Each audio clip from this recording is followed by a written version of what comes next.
The war between humans and the Scifi had burned through the stars for many years. Every battle left broken ships floating in silence like ghosts across the endless sky. Both sides were tired, and every soldier dreamed of peace that never came. In a lonely part of space among the glowing clouds of a red nebula, a single human pilot drifted inside his damaged fighter. His name was Commander Ryan Hale. The control lights flickered weakly and the oxygen gauge blinked yellow. He was the only one left from his squad. All others had vanished into the smoke of war. Ryan tried to fix his navigation system, but the wires sparked and died. He took a slow breath, feeling the weight of his helmet press against his skin. The silence around him was heavy, like the whole galaxy had gone quiet. He knew he had only a few hours before his air ran out. Still, something in him refused to give up. He had flown through storms, debris, and impossible odds before. Maybe luck would find him again.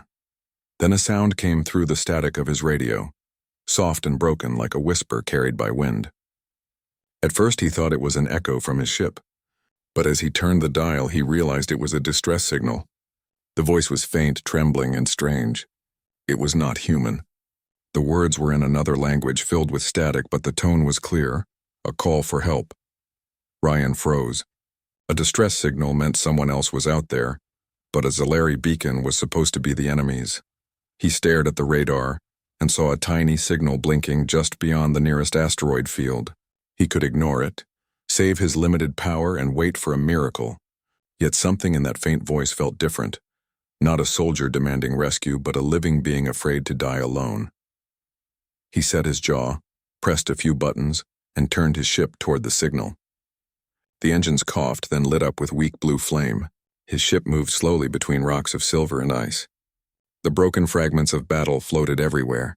Torn ships, shattered panels, drifting helmets. The farther he went, the louder the weak signal became. Finally, between two pieces of wreckage, he saw it. A small round pod spinning slowly in the light of a distant sun. Its surface was scorched and part of it had cracked open. Ryan guided his fighter close and used the mechanical arm to pull the pod toward his docking bay. When the airlock sealed, he climbed out of his seat and walked toward the pod. His boots echoed softly in the narrow hall. The pod door was half open and cold air leaked out like mist. Inside, he saw a figure lying still, tall, slender, covered in broken armor that shimmered faintly like crystal dust. He realized who it was almost instantly. Every soldier in the fleet had seen her face on the screens. It was Queen Illyra of the Scifi, the ruler of the alien empire that humanity feared. The one said to be heartless, the one who led their armies across the stars. For a long moment Ryan just stood there, his breath caught in his throat. She was the last person he expected to find. Her silver skin glowed softly even through the damage, her breathing shallow, and her crown-like helmet cracked down one side. The war had turned her into a symbol of hatred, but here inside his ship she looked nothing like the stories, only like a person close to death. His hand hovered over the communicator. He could report her position, call the human command, and they would reward him. But he looked at her again and saw the faint rise and fall of her chest. She was alive barely, and somehow he couldn't bring himself to let her die. Maybe it was the loneliness of space, or maybe something deeper, a small piece of humanity that refused to vanish. He opened a medical case and took out an oxygen link. His hands shook as he connected it to her mask. The monitor blinked weakly, showing her pulse faint but steady. He turned up the ship's internal heat, then wrapped her with a thermal cover. For hours he worked in silence, adjusting wires, checking readings, trying to repair the life support system with what little power he had left. The hum of the engines mixed with the sound of her breathing. At one point she stirred. Her eyes opened slightly, bright as liquid gold. She looked at him, confused and fearful. For a second her hand reached for a weapon that was no longer there. Ryan raised both hands slowly and said in a calm voice, "You're safe now." She didn't understand his words, but the tone made her stop. Her fingers relaxed and her eyes fluttered shut again. Ryan leaned back in his seat, feeling exhaustion press down on him. He had no idea what would happen next. If the human fleet found him, they would think he was a traitor. If the Scifi came, they would destroy him on sight. But right now none of that mattered. He looked at her and saw not an enemy, but a living being he had saved. Hours passed. The lights dimmed further as his power cells drained. The ship floated aimlessly through the nebula, surrounded by drifting clouds of pink and blue gas. Occasionally, small meteors brushed past, lighting the windows in flashes. Ryan kept checking her pulse every few minutes. She was stable now, though still weak. He thought about the war, how it started because of a misunderstanding, how fear had turned into fire. He wondered if she too regretted it. Maybe beneath her armor and rank, she was as tired of fighting as he was. The thought made him sigh. We're all just trying to survive, he murmured to himself. Then the sensors beeped, a faint signature approaching from the far side of the nebula. Ryan looked at the screen. A formation of ships was moving closer, fast. His system tried to identify them, but the display flickered too much to confirm. It could be human rescue or Zalari patrols. Either way, he was almost out of energy. He had only enough power to either send a distress call or keep the oxygen running for both of them. He hesitated, looking between the two switches. He turned off the distress beacon and rerouted the last bit of energy into the oxygen system. The hum of life support grew steadier, and the cabin lights dimmed to near darkness. He sat beside the alien queen, watching her breathing even out. His heart felt strangely calm. He had done the only thing that felt right. Through the window he saw distant flashes, ships searching the wreckage. The scanner finally identified them. They were Zalari rescue vessels.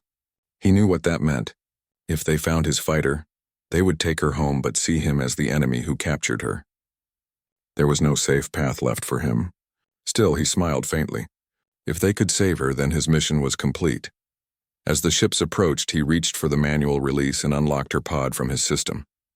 The clamps let go, and her pod drifted gently toward the bright light of the approaching fleet. He leaned back, feeling the hum of power fade completely. The cabin went silent except for the sound of his own slow breathing. He looked once more at the pod window. Her face was peaceful now, color returning to her skin. The first Zalari rescue beam touched the pod, pulling it in. His screens flickered once more, showing the connection complete. The last thing he heard before everything went dark was the soft tone of her pulse monitor, steady and strong. His ship's engines shut down and the lights faded to black. Ryan sat there quietly, surrounded by the glow of distant stars. His lips moved in a whisper no one heard. You'll make it now. When the Zalari fleet finally arrived, they found her alive inside the escape pod, her wounds treated, her life signs stable. Next to her was a human pilot's flight tag marked with his name. They looked for him, but his fighter floated empty and cold, drifting toward the edge of the nebula. Inside the pod, as the medics worked, the Queen opened her eyes for the first time since the rescue. Her memory was hazy, but she saw a faint image of a man in a cracked helmet leaning over her, speaking in a voice that carried no hatred. She whispered one word to herself, barely audible. Why? But there was no answer in the silence of the stars. The ships turned and left the nebula behind, carrying her back to her world. Somewhere in the distance, the remains of a small human fighter drifted quietly. Its systems long dead, but its cabin still warm from the act that changed two worlds forever. The alien queen, Alira, opened her eyes slowly. Bright white light filled her vision, and for a moment she did not know where she was. The soft hum of machines surrounded her, and she felt the smooth touch of clean air against her skin. Her chest rose and fell weakly, but she was alive. Her mind flashed with memories, now fire, silence, a broken pod, and then a human face. The memory made her heart tremble. It was not a dream. A human pilot had saved her life. She sat up with effort. The medics in the room bowed quickly, afraid to speak. Her strength was returning, but her thoughts were heavy. She looked around and saw a small metal tag on the table beside her bed. The letters were strange but clear. Commander Ryan Hale. The medics told her it was found inside her pod, resting near her hand. She reached out and picked it up gently. The edges were scratched, the name half faded. A human pilot's tag, the only thing left behind by the man who chose to save her instead of himself. For days she stayed silent. Her council waited outside her chambers, hoping she would speak of revenge or strategy, but the Queen had changed. She walked through the halls of her ship, looking out the window at the quiet stars. Every time she saw the reflection of her own face, she remembered his eyes, calm, steady, and kind even in the middle of death. She had seen many humans before, all fighting, all angry, but that one had risked everything to help her. It made no sense. There was no logic, no reason in her world that could explain it. And yet it happened. The war had not stopped. While she was missing, her generals had continued their attacks and the humans had answered with equal fire. Messages of loss filled the reports. But now hearing them made her heart ache. She remembered what the human had whispered, though she had not understood the words then. His voice had carried warmth, not hatred. For the first time, the Queen of the Scifi felt tired, not of command but of war itself. On the third day, she summoned her council. The grand chamber filled with her advisors, tall figures with silver skin and glowing eyes. They bowed deeply, waiting for her orders. Her general spoke first. "Your Majesty, now that you have returned, we must strike while the humans are weak.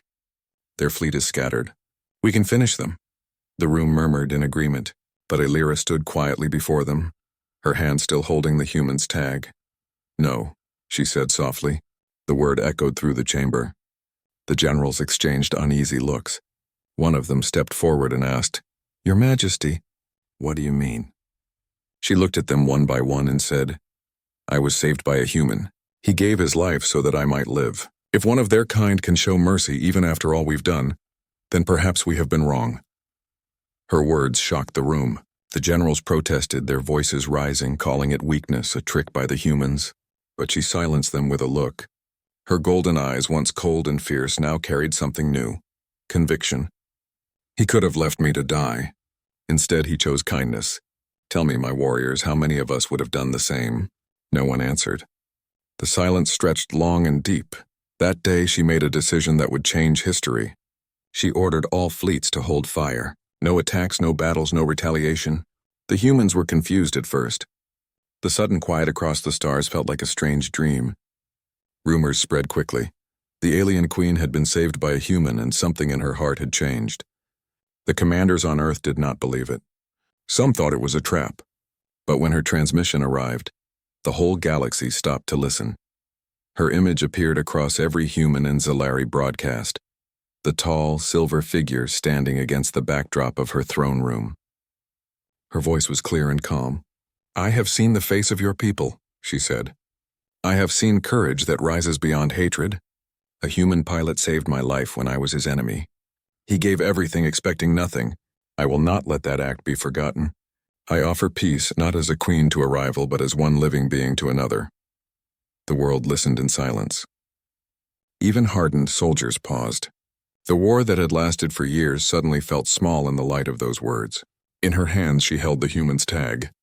"This," she said softly, "belonged to the one who reminded me that mercy is strength."